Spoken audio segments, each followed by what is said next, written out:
আচ্ছা log x ভিত্তিক 16 is equal two যদি 2 হয় তাহলে যদি এখান থেকে x এর মান বের করতে বলে তাহলে এই এমসিকিউ গুলো কিভাবে মাত্র 10 সেকেন্ডে তোমরা সমাধান করবা এটাই আমি তোমাদেরকে শিখাই দেব। দেখো ভাইয়া এখানে কি আছে log এটা হইছে x টা কিন্তু নিচে, তাহলে x ভিত্তিক 16 ইজ ইকুয়াল টু 2 এরকম আছে। এখন এখান থেকে তোমাকে x এর মান বের করতে হবে ভাইয়া, একেবারে সিম্পল একটা শর্টকাট মাথায় রাখবা।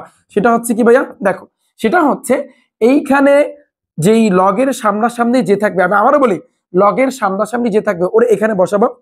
তাহলে বলতে পারো ভাইয়া এখানে যদি x থাকে, এখানে যদি y থাকে, এখানে যদি 200 থাকে, এখানে যদি 500 থাকে, তাহলে সেটা তুমি এখানে বসাবা, খেয়াল করো। আর এই লগের নিচে যে থাকবে এখানে √2 থাকুক, √5 থাকুক, x থাকুক, y থাকুক, যেই থাকুক না কেন এটা কিন্তু যাইয়া ওর জায়গা দখল করবে। খেয়াল করো আমি কি বলছি, লগের সামনাসামনি যে থাকবে তাকে তুমি এখানে বসাবা, লগের সামনাসামনি যে থাকবে তাকে তুমি এখানে বসাবা।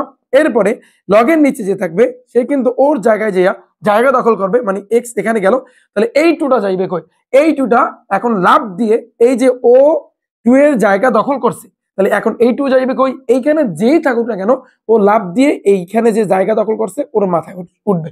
শেষ। আমার কথা বুঝতে পেরেছো? এটাই হচ্ছে কিন্তু ভাই শর্টকাট। সেটা আমি আবার বলি, এরকম এমসিকিউ কিন্তু বিগত বছরে অনেক আসছে। তুমি দেখো লগের সামনাসামনি যে থাকবে ওরে তুমি বসাবা, নিয়ম শেখো ভাইয়া, নিয়ম। লগের সামনাসামনি যে থাকবে ওরে তুমি এখানে বসাবা, লগের নিচে যে থাকবে ওরে কিন্তু ওর জায়গায় নিয়ে কিন্তু ভাইয়া বসাবা, তো বসাইলাম। এরপরে এইখানে যে থাকবে ও কি করবে, ওর জায়গায় যে বসছে ওর মাথায় যেয়ে বসে যাবে। শেষ। এখন তুমি ভাইয়া একটু ঘুরাও, এক্স স্কয়ার এই পাশে আনো, 16টাকে ভাইয়া তুমি ওই পাশে নাও, তাহলে বা তুমি এক্স টাকে রেখে দাও, স্কয়ার ওই পাশে গেলে কিন্তু ভাইয়া রুট হয়ে যায় আমরা জানি। তাহলে অতএব X is equal to 16 root করলে আমরা জানি 4। এই হয়েছে কিন্তু আমাদের অ্যান্সার। তাহলে আমাদের অ্যান্সার হবে কি ভাইয়া, 4 হবে। ক্লিয়ার ভাই, বুঝতে পেরেছো? এরকম এমসিকিউ ভাইয়া তুমি কিভাবে করবা, একেবারে সিম্পল শর্টকাটে মাথায় রাখবা। ওকে।